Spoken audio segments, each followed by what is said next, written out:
Hamjambo na karibuni tena katika chaneli yangu ya mapishi Faiza's Kitchen. Leo nimewaandalia wali mweupe na hivi ndivyo utakavyokuwa.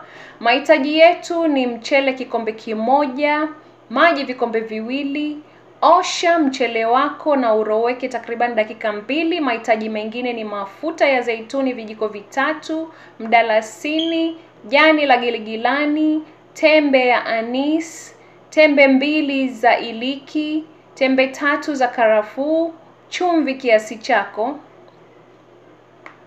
Ndani ya sufuria tutatia maji vikombe viwili, tayari kupika mchele wetu.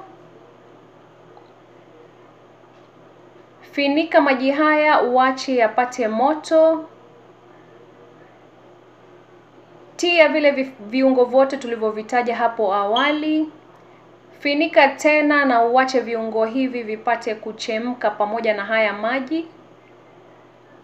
Maji yakishachemka, tia ule mchele wako.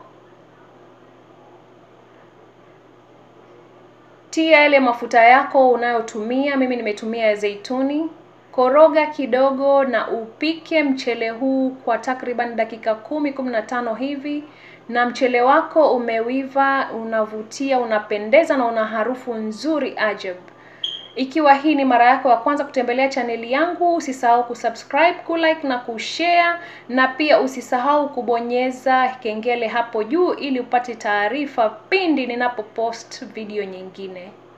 Karibuni tena na asanteni sana.